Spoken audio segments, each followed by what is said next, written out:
Coach, what an amazing podcast. You have taken your gift, your experiences, and you are going to help change a generation and beyond. I hope that's the goal. Awesome. If it works the way you just said it, then I'm going to be pretty pleased. Well, one of the things that you've got here, Coach, is the fact that you would challenge us to activate it. Don't just show up and be a listener, because somewhere along the line, as you're driving the car or you're sitting in your office, you're going to go, man, he's onto something here. Oh, I've got to try this. Yeah, I think it's where a discipline meets passion. And what I mean by that is my discipline is coaching football. I'm pretty good at it. I can't play the piano. I don't know how to play the piano, and I'm not really passionate about the piano. So you're not going to see me crossing the street to try to teach people to play the piano. But my discipline is football, and my passion is for kids that grew up like me with not a father in the home and with not a lot. And, football coaches were the people who cared for me the most when I was a kid. And when I was dealing with my own confusion and insecurities, and all because of the trauma that happened in my life as a result of brokenness and fatherness, and football coaches helped me. Right. And so I'm passionate about that discipline. So when my ability and discipline meets my passion, I can fill a need. Well, that can happen in sports, in the humanities. It can happen in the arts. It can happen in any discipline. And so our goal is to inspire folks to use the discipline that they are passionate about to get involved. Inside your journey, when did it become really that one thing when people receive what you're delivering and it affects them? I mean, a lot of people will shy away from that. They want to hoard everything that's positive in their life, and they don't want to help, bring it forward to other people, because it's energy moving through you, and we all have to go through that moment in our life where it's like, oh, this isn't about me. This is in my book. I wrote a whole chapter about what I'm about to say to you, but it's when I realized that the greatest measure of the success of a leader is the actions of the followers. And that works in family, in business, in anything. And if you see an organization who's doing really, really poorly, the employees are lazy and not working and doing what they're supposed to do, the players aren't executing on the field, or even the children in your family aren't acting right and following the rules. I think if you understand the greatest measure of the effectiveness of the leaders, the actions of the followers, if the actions of followers are not doing very well, you need to look at yourself as a leader. And so, it's imperative that we share our knowledge, and we share our discipline, and we share our passion in order to be a servant to the followers, in order to lead them. One of the things that I find really interesting and so giving from your heart is the fact that you don't just share your journey. You talk about someone like Luke Mickelson. You introduce us to somebody that we don't know, but we want to now that you've uncovered it. Well, okay, here's a perfect example. One of the biggest issues in our community and across the country in our society today is policing. The Black Lives Matter movement has been born of it.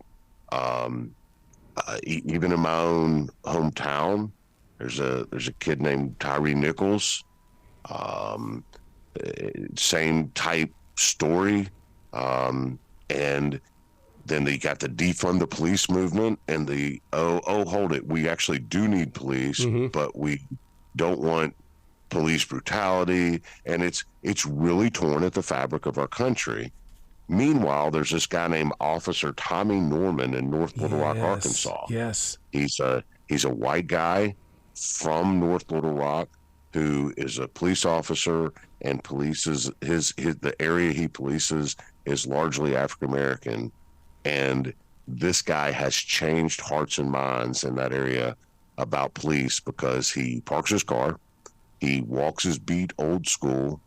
His goal is to first get invited into your yard, then to get invited on your porch, and then to get invited into your home. And he has 2 million followers on Facebook and 1 million followers on Instagram, and it's all because he's become kind of this Michael Jordan of community policing.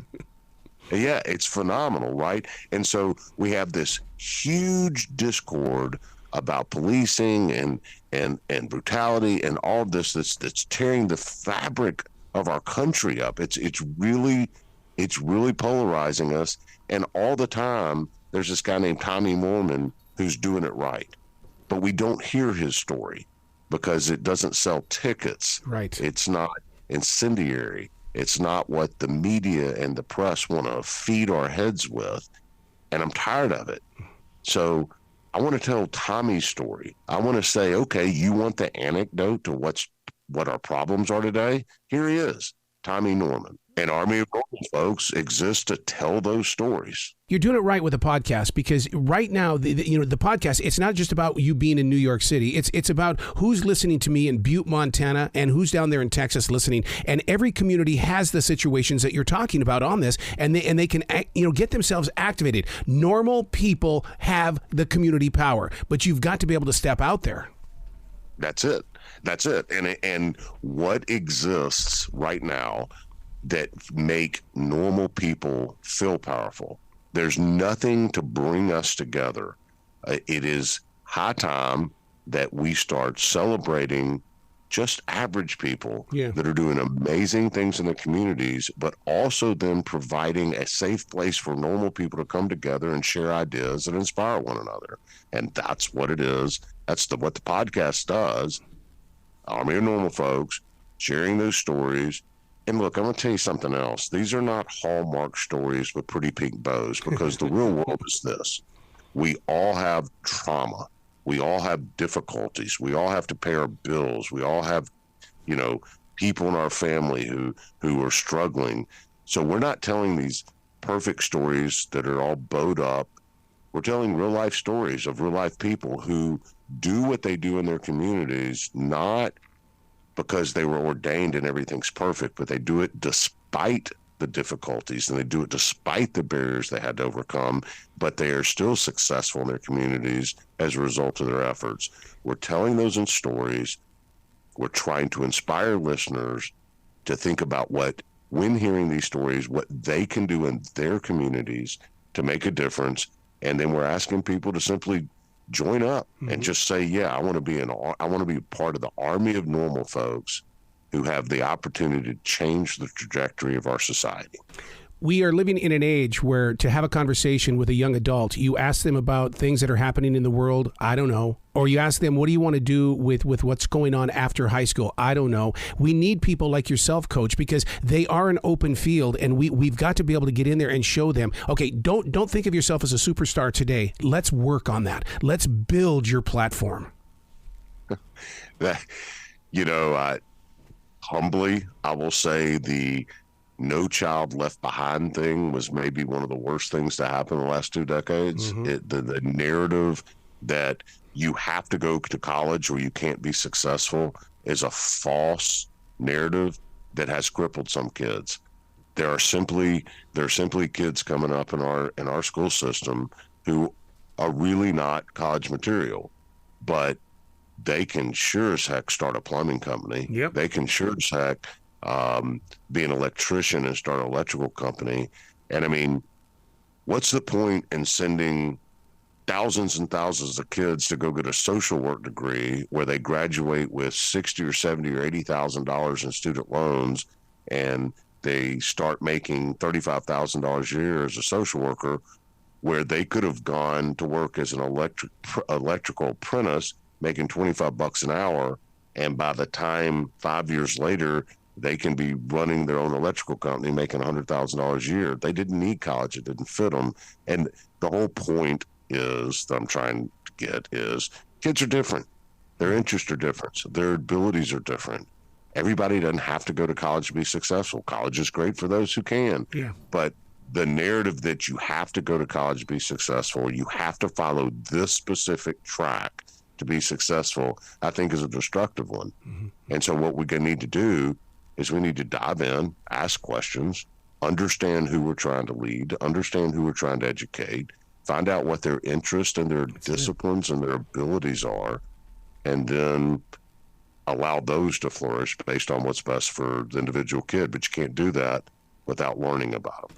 I always sit down with them and I'll go, ask yourself the question and then question the answer. And they kind of give me this weird oddball look. I said, you've got to find out who you are first, and then you'll start seeing someone new in the mirror. It's true. It's absolutely true. So it's kind of obvious, isn't it? I mean, it's almost too simple if you think about it. Mm-hmm. Ask questions, listen, and then when you hear what you're told, work to serve those dreams and goals and quell those inhibitions, and then lead. And that it's just not that hard if we just will listen to one another. What is normal today in a world that is bombarded with Monster drinks and Red Bulls? Because they're not with their normal emotions when everybody's riding a high like that. Yeah, I mean, I'm probably. Look, we didn't allow, Lisa and I didn't allow our kids to have cell phones until they were, I think, in 9th grade, and we didn't allow kids to sit around and play video game console stuff when they were kids. We threw our kids out the front door and told them to go skin their knees and get dirty in the front yard. That's kind of how we raised ours. We wanted them to come back with, bloody knees and bruises and mud caked between their toes because, I just don't believe in raising inside dogs. Yeah.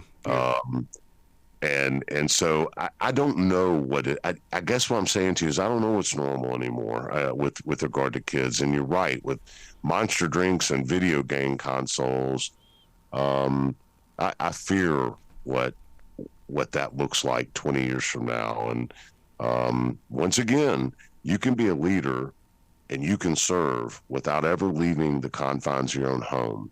Do you understand your kids? Do you understand your spouse? Do you understand what makes them tick? And are you working to serve those desires and needs in your own family? You can be a part of the army of normal folks without even getting outside your house. You have to accept your art. And that's when, I mean, it's like, okay, I am me. I'm only going to be me. I can change me, but I'm still going to be me. That's true. So now, one of the things that you're known for is helping people understand and solve their problems. There's a new superhero movie that's coming out, and in this movie, I was blown away by one quote: "To all problems, there's not always a solution." And I thought, oh my God, I've got to write about that.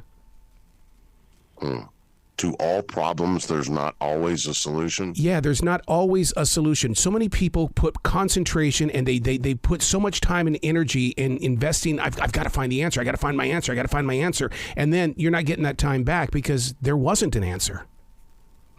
That's really interesting. I guess to all problems, maybe there isn't always a solution, but,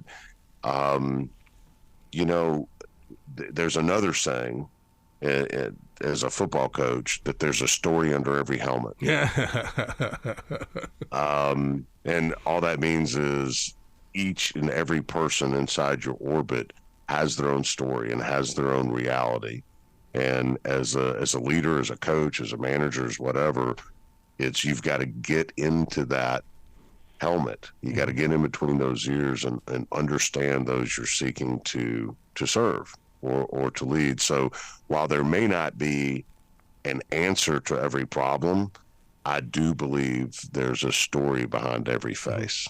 Yeah, because my mantra in life is share your story or someone will write it for you. And so I'll start a conversation like that with somebody, and I'll just say, what's your story, man? Because I don't want to sit over here and assume I think I know you, because I don't.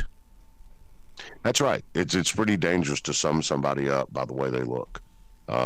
You will miss a whole lot of the world by doing that. And I gotta tell you, that's something that has really inspired me about doing the first 20 interviews we've done so far on our podcast, An Army of Normal Folks, is that we've interviewed male, female, black, white, Christian, agnostic, Jewish, Yep.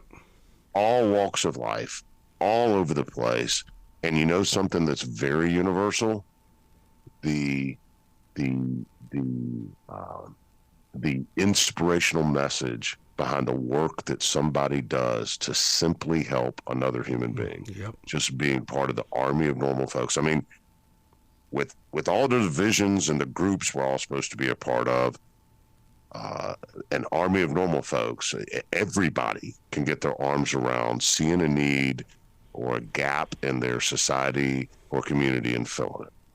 You seem to be the type of person that when you go into a conversation, first of all, you're not an interviewer. You like to share conversations. And the thing is that when the microphones are turned off, I just can't imagine where your heart goes, because, I mean, you've given so much of your passion that it's like, okay, how does he recover from this?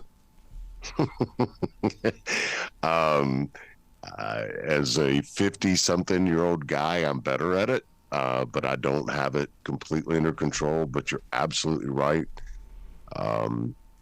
There was a time where my work-life balance was really off kilter because I could never turn off the effort. Mm-hmm. And now it's a little different for me. I've got my arms around a little better. But you're also right. I'm not an interviewer. I'm a conversationalist. Yep. I genuinely like people. And when you listen to our podcast, you're not going to hear a guy with a prepared set of questions and actually a preconceived agenda about what an interview is supposed to be. I learn a person's general story. We sit down and we talk, like two dudes over a cup of coffee or a cold beer, and we have a conversation. And I let the guest answers guide me as to where I'm going to go with the next set of questions. And I'll tell you, it's a conversational, not overly produced podcast where we're just talking with normal folks in a normal conversation to find out about the amazing thing they've done, but also to find out about the amazing things they've overcome to do the work that they do. And what's really cool is I haven't done a single interview yet where, as a result of being conversational rather than just an interview, that I haven't gotten a comment from a guest so far that wasn't like, I've never been asked that question before, or I've never thought about that way before. And it's a direct result of just two normal people having a chat about an extraordinary thing one of them's doing. It's like being down here in the South, man, sitting out on the porch with some sweet tea, just enjoying the wind. That's it. That's exactly what it is. And in the midst of it is a really redemptive, inspiring story that will make you laugh, will make you cry, will make you think, and most importantly, hopefully, over the course of a year of listening to these things, something one guest does will touch the mind and heart of listeners, different listeners for different things, because we have different gifts and different blessings and different skills. But it's almost impossible not to tune in and listen and not find something that doesn't inspire you, that you think, I could do that in my community. Wow. And if we could do that year after year after year, we genuinely can create this army of normal folks who are subscribing to the idea of just seeing need and filling it where I can in my community, and change our culture. Wow. I love where your heart is. You've got to come back to this show anytime in the future, Coach. The door is always going to be open for you. I appreciate that. Well, you be brilliant today, okay, sir? Thanks. I don't know. I'm from Memphis. I don't know what brilliance looks like, but I'll do my best not to trip off a curb into traffic. How's that? I love it. Have fun today. Thanks.